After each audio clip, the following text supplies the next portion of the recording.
अस्सलाम वालेकुम नाजरीन। इस एपिसोड के आगाज में हम देखते हैं कि जब उस्मान बे और उसके सिपाहियों ने किले का मुहासरा किया होता है और सोफिया भी अपने चेहरे पर मास्क लगाए फातिमा खतून की गर्दन पर अपना खंजर रखकर उसे किले की दीवार पर ला चुकी होती है, तो उस्मान बे उसे देखकर कहते हैं कि मेरी तरफ देखो कि अगर तुमने मेरी बेटी को रिहा न किया तो लुकास उस्मान की बात को काटते हुए कहता है कि तुम शर्तें रखने की हालत में नहीं हो उस्मान, और ना ही हमें धमकाने की हालत में हो। तो सोफिया ऊपर से कहती है कि उस्मान, तुम्हारे लिए कमांडर लुकास की बात ही सुनना बेहतर रहेगा, क्योंकि मेरे खंजर की नोक पर कोई ऐसी कीमती चीज है जिसे आप हरगिज खोना नहीं चाहेंगे। उसी दौरान उस्मान उस लम्हे को याद करता है कि जब अलबाई ने आकर उस्मान बे को बताया था कि हमारे भाई बाई संगूर को शहीद करने वाली किले में आने वाली एक मेहमान है और मैं उसका नाम नहीं जानता और किले में उसका नाम कोई नहीं जानता और मैं सिर्फ इतना जानता हूँ कि वो कोई औरत है। तो उस लम्हे को सोचने के बाद उस्मान बे कहते हैं कि ये वो औरत है जिसका अलबाई ने जिक्र किया था।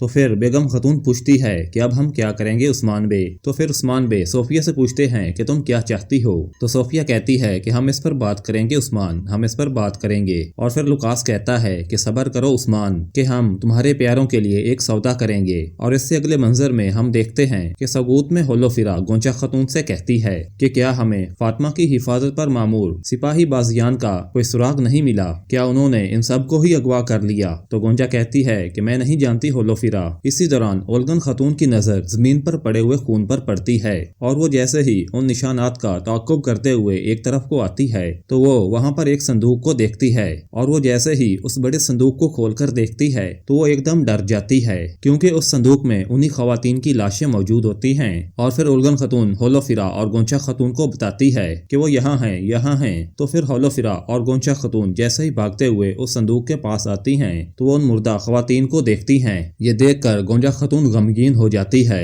और वो फौरन उस संदूक को बंद कर देती है। और फिर गोंचा खतून कहती है कि इनकी लाशों को जनाजे के लिए कबीले में ले चलो। और फिर ओल्गन कहती है कि फातिमा किस हाल में होगी, जबकि इधर आकिसार किले के बाहर बाला खतून फातिमा से कहती है कि फातिमा, हिम्मत रखो मेरी बेटी, कि कुछ बुरा नहीं होगा और तुम हिम्मत रखो। तो सोफिया कहती है कि तुम करीब आओ उस्मान, करीब आओ, ताकि तुम अपनी बेटी को आखिरी बार देख सको। तो उस्मान भी पूछते हैं कि तुम कौन हो, कौन हो। तो लुकास कहता है कि जितना मैं जानता हूँ कि ये तुर्कों की सबसे बड़ी दुश्मन है और ये यहाँ मेरी ताकत में इजाफा करने के लिए आई है। और फिर सोफिया कहती है कि मैं वही हूँ कि जिसने तुम्हें तुम्हारे जासूसों की उंगलियों से भरा हुआ संदूक भेजा था। ये बात सुनते ही अलाउद्दीन गुस्से में आ जाते हैं। तो फिर उस्मान बे कहते हैं कि तुम वही हो कि जिसे मैं मारने जा रहा हूँ और अपना मास्क उतारो और अपनी शक्ल दिखाओ। तो सोफिया उस्मान की ये बात सुनकर कहती है कि तुम मेरा चेहरा तब ही देख पाओगे जब तुम मेरी जान ले सकोगे। तो उस्मान बे कहते हैं कि जब मैं तुम्हारी लाश को उठाऊंगा तो फिर मैं पूरी दुनिया को दिखाऊंगा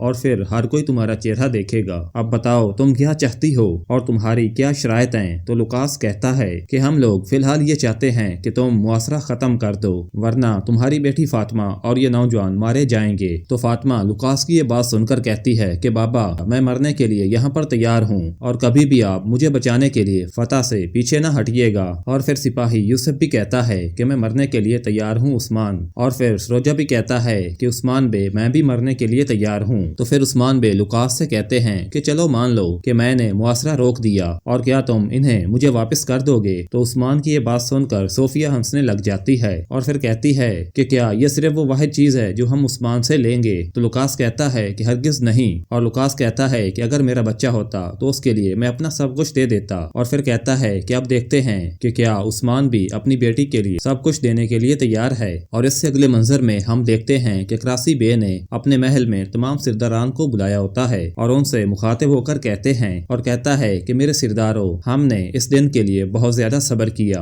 और उस्मान की बगावत को बर्दाश्त किया और हम नहीं चाहते थे कि उस्मान के सिपाही हलाक हों, और अब हमने जो कुछ बदले में देखा वो गलत है। तो एक सिरदार कहता है कि आप उनको सजा दें। तो क्रासी कहता है कि हम उनको सजा देंगे, जरूर देंगे। और फिर क्रासी अपनी तलवार को निकालकर मेज पर पड़ी हुई टुकड़ियों को दे मारता है और कहता है कि हम उनके सर को झुका देंगे और उनके घुटने जमीन पर टिका देंगे। और फिर क्रासी कहता है कि अब जंग का वक्त है। तो फिर सब सिरदार कहते हैं कि हम तैयार हैं सिरदार। और फिर इसी दौरान संजार भी इजाजत लेकर क्रासी के पास आता है और आकर बताता है कि लुकास और वो खतून उस्मान साहब की बेटी फातिमा को अगवा करके ले गए हैं। और ये बात सुनते ही क्रासी पे चौंक जाते हैं और फिर सिरदारों से कहते हैं कि तमाम सिरदार मेरे हुक्म का इंतजार करें और अब आप सब जा सकते हैं। और फिर सब सिरदार वहाँ से चले जाते हैं। और फिर पीछे से क्रासी संचार से कहते हैं कि संचार कि तुम क्या कह रहे हो और ये कैसे हुआ। तो संचार कहता है कि वो कहते हैं कि उस खतून ने ये सब कुछ किया और वो फातिमा खतून सरोजा और यूसुफ को ले गई है। तो क्रासी ये सुनकर कहता है कि क्या ऐसा है। तो फिर वो खतून तो बड़ी छुपी रुस्तम निकली। और फिर संचार कहता है कि वो खतून जो भी है लेकिन उसने उस्मान साहब को